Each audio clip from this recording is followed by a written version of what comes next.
Ladies and gentlemen, there's a huge transformation going on in the financial sector.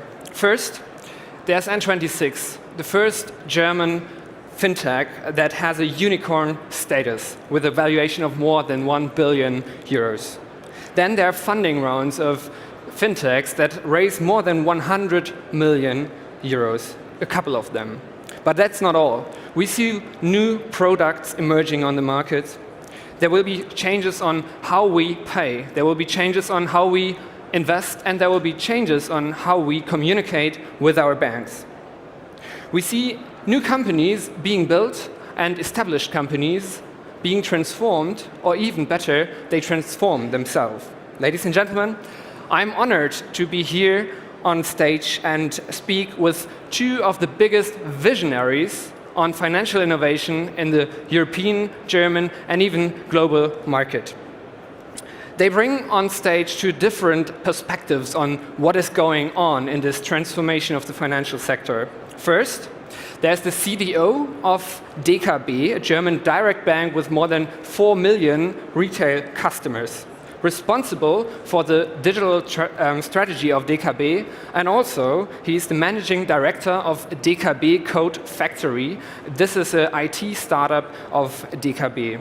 Before he joined DKB, he was vice president and also general manager of PayPal Germany. So he introduced PayPal to Germany, Switzerland, and Austria with more than 20 million active users of PayPal in Germany. And I think this is quite a success.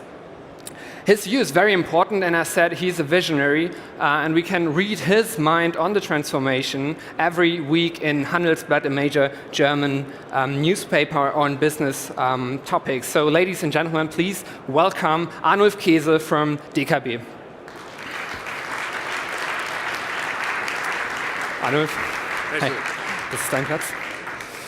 So the next guest, or the second guest, is also a visionary with more than 20 years of experience in major German banks, established banks.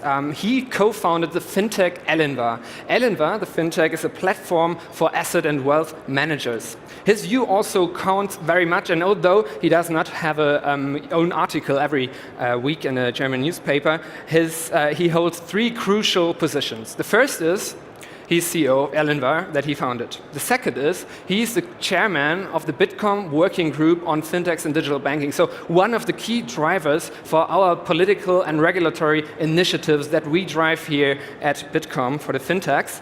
And second, and very interesting, 3 weeks ago he was appointed the chairman of the Fintech Rat, which is the Fintech Council by the Ministry of Finance, consulting the Minister of Finance. Ladies and gentlemen, please welcome Chris Bartz of Elinvar.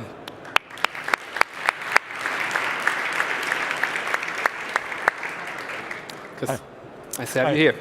So, Arno, first question to you. DKB significantly changed the way we bank in Germany. It's a direct bank, an internet bank, you can also say. So, to what extent does DKB see itself as transforming the market? Well, with all humbleness, I think we started as a direct bank before even the internet really kicked in Germany as a consumer tool.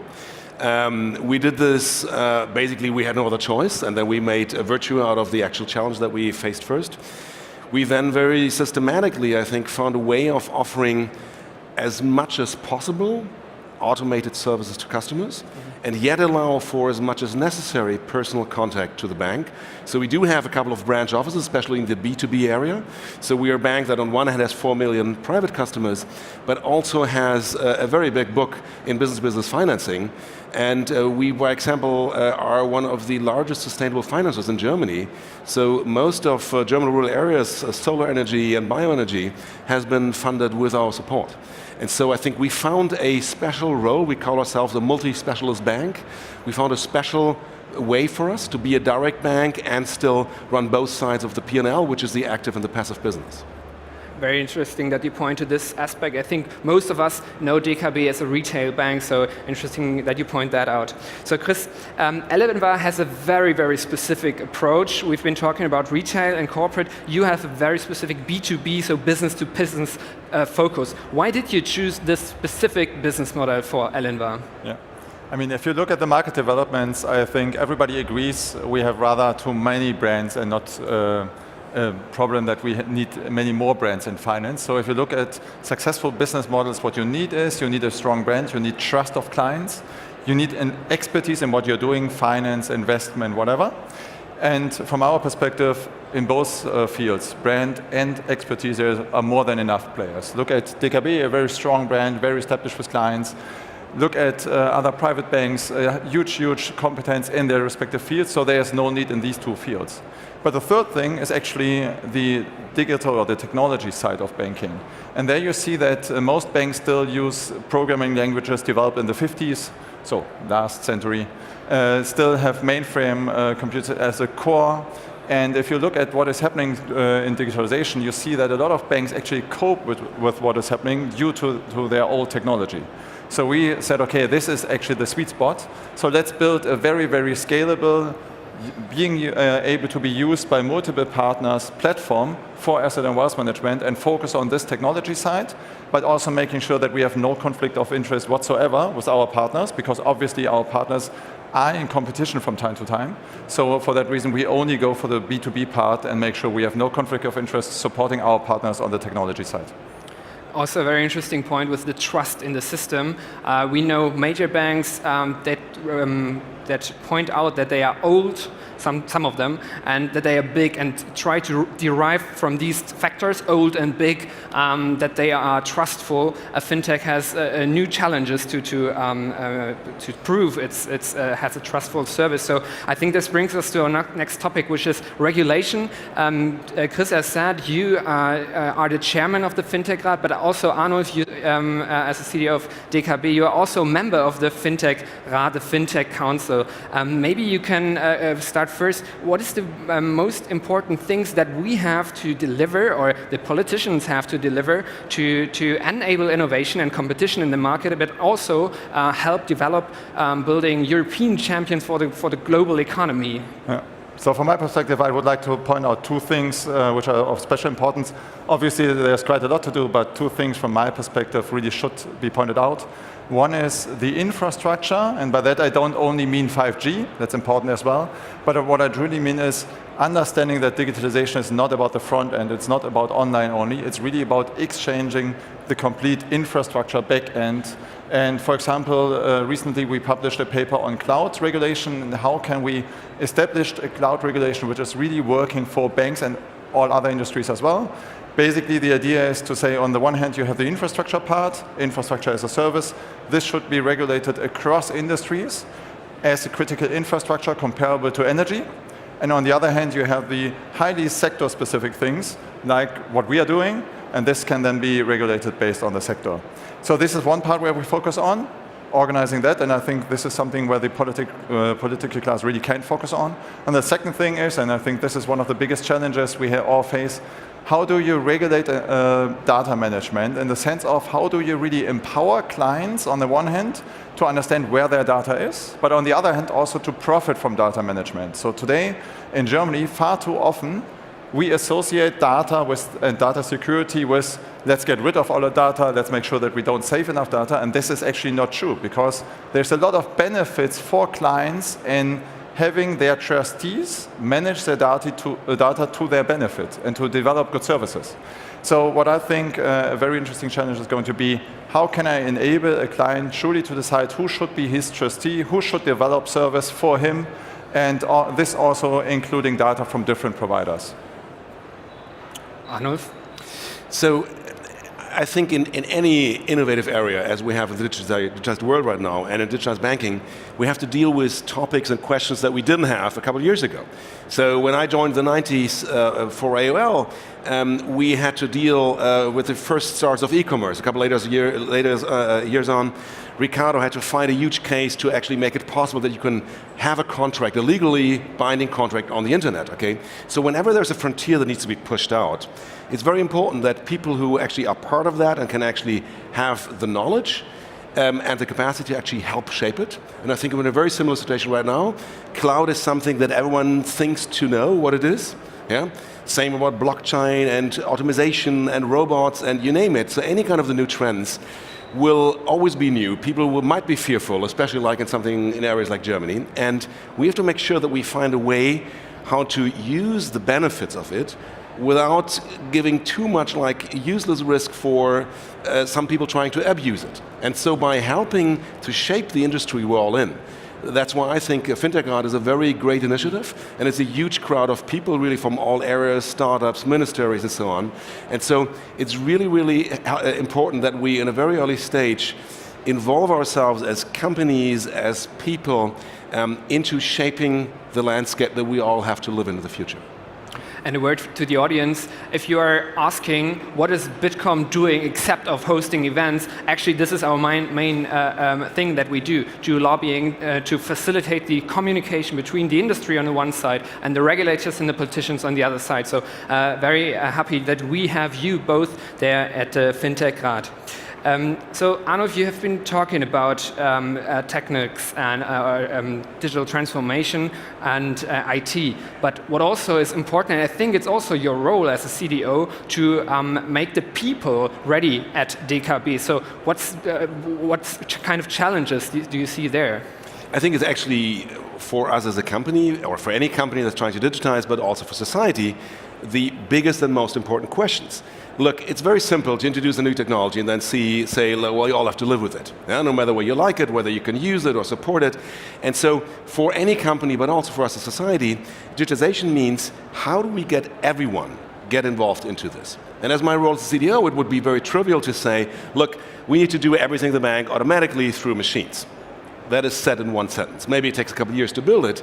Much more important is it, how do we get the thousands of colleagues that we have involved in the process so that we can benefit from their knowledge about the bank business that they've built up for the last 10, 20 years and bring the best of that into the digital version of DKB. So how do we do that? It's definitely an integrative model. We do not plan to have one part of the bank being digital and the other one like being left behind, because then we would leave all the skills behind that we've built up at the bank so far. So we do everything from training people, from coaching them, from mentoring them, but most of all, to allow them to experience themselves what it is to be part of the digital world. So we allow them to try things out in secure zones. We bring them into projects, of course not everyone at the same time, but getting the bank involved into these projects, and then but also enhance the skill sets with those people that we need. For example, we've been hiring, I think altogether, almost 150 people last year alone, just with very technical skills like programming and everything around that. We've done that in Code Factory, which is our Workbench subsidiary, of which I'm also managing director, but we've also done that inside the bank. And so it is adding skills, it is upgrading the existing people with the skills they need. And then, of course, everyone let them be the specialists they are. So if someone is very good at credit, he doesn't need to become a Java programmer. And the Java programmer doesn't need to become like the credit specialist. But in the future, and that's something I tell people always, I will have to become as much of a banker, being a tech guy, as any of the bankers will have to become a technologist. Because in the future, we're going to talk about topics, and it's going to be very relevant that we understand both sides of it. So the classic segregation of there is business and there is technology no longer works. It's got to be an integrated model. Mm-hmm. So shifting the focus back from HR to technology again, there's a lot of discussion about AI in the financial market, especially in payments. But for me, a lot of these discussions and a lot of slides that being presented are sales and buzz stuff. So what do you see? How does AI transform the financial market? I'm very sure at some point there will be sales-related elements of artificial intelligence, but quite frankly, I think this falls much too short of the original idea. I think we're growing up into a time right now where there will be a data-first paradigm. just because all of you create so much data, I think it's a couple zettabytes per year, which is an incredibly large number with 21 zeros only this year, and it will be twice as much 10 years from now. And so no one of us will be able to understand what the world is really desiring unless they understand to deal with large sets of data. And most of the use cases, I personally hope, and I will put my energy behind, will be around solving problems for customers first, and then maybe do sales later on. And so stuff that we do is very simple things like recognizing invoices to bring more efficiency to the process. We're still in the learning phase, no doubt about that. To analyze customer behavior so that we can help and support better customer service for our customers. Yeah? So we are more building around what can we do to improve our business. And of course, at some point, we will use it for fraud analytics. We will use it for making offerings. But if AI will only lead to more advertising, I would be very disappointed personally. Nice. Next to AI, Chris, what other developments do you see in the financial market that yet get you excited? Yeah, I think in addition to all the topics we already mentioned, there's one very strong trend from my perspective, which a lot of people underestimate, and this is the switch from multinational to international. So historically, banking was very much influenced by local regulation, by local taxation, by local business models, upending in the technology base, which everything was national. And even if you look at larger banks, in fact, they are not really international, they are more multinational, meaning you look at a bank and their German business is completely different from their Italian business, French business, US business. And what you now see is that there are an increasing number of truly international platforms. Think of Ant Financial and the way their business is structured. Think about what PayPal did. Think about what Apple and Goldman Sachs are doing together. So we now see truly international platform businesses also in the financial industry. And I think this will change the industry dynamics in quite a substantial way, because this is now possible, but most of the established rules are not working anymore. So you have to think about competition in a different way, and this definitely will influence the industry quite in a significant impact. Arnulf, now that you are a banker for the first time of your life, like a real banker, how will the bank of the future look like, and what will be the expectations of the customer? I think it will look very different, because what we see already today, banking is moving towards the point of interaction. So when you buy a car, you somehow expect that the loan for buying a car will be somehow provided by the guy selling the car, okay? When you buy something in e-commerce, it's become more and more common that the actual merchant in on or offline worlds actually do make you credit offers. And there's no reason why banks shouldn't be there. It's an old paradigm that a bank sits in a house and has your money in a big room downstairs, which is no longer true anyway. And so we will see a much more data-driven, a much more customer-centric view. And that also means a much more decentralized bank. And I think as someone like DKB, we're perfectly set with that, because we never really had to deal with like everything's got to be in one room and then people now come to receive our services. We always had to go out to be where the customers is. And so we will see a lot more platforming and collaborations. I mean, everyone in the industry, and I think you guys are showing it quite well, is it will be impossible for any of us in this room to deliver all the beauty and all the intelligence of everyone else in the room. And so the future for all of us in all industries will be driven more by platforms, by collaborations, which all are just different ways of saying to move where the customer interest is and where the customer decision takes place. And we as banks will simply have to move ourselves there. And banks will look different in the future. There will be more technology driven, there will be more data driven, and there will be more in collaborative networks. And everything else is just an environmental setup that probably needs to adapt to that. Absolutely. So if you look on the perspectives we had in recent years on conferences on topics as digitalization, especially in the banking sector, from my perspective, it was always about cost cutting, but not so much about the benefits. Chris, a question to you. What are the top 3 priorities you should set in order to make your startup, company, bank, whatever, benefit from the transformation, from the digital transformation, and not suffer from it? So I mean, if we look at all the trends we just mentioned and touched today, I think one point really stands out, and this is you have to understand your core competencies. So I mean, if you look at the industry over the last years and decades, very often you see that strategies basically are exactly the same, and you can interchange the colors and you see the same papers, very often written by the same consultants. In an ecosystem where it's a lot about collaboration, where it's about value generation, but also about access and easier access and transparency, you have to really stand out and you have to be really exceptional at least one thing. So you need a strong core competency. And if you don't have this, you'll get redundant, basically. So understanding your core competencies and also understanding where you're not really good at and where you better go for partnerships and corporations. So then you end up in the best value creation from the client perspective, because the value creation from the client perspective is best done in a cooperative way. Think about the iPhone and the apps you use. Only by the cooperation, the best user experience comes together. And obviously then, if you focus on these topics, you need the right infrastructure platform to make this happen, because you have to understand, okay, what is the technology base in order to allow me to focus on my core competency and to partner with my partner. So for example, something like API standards and interchange of data will become more and more important. Okay.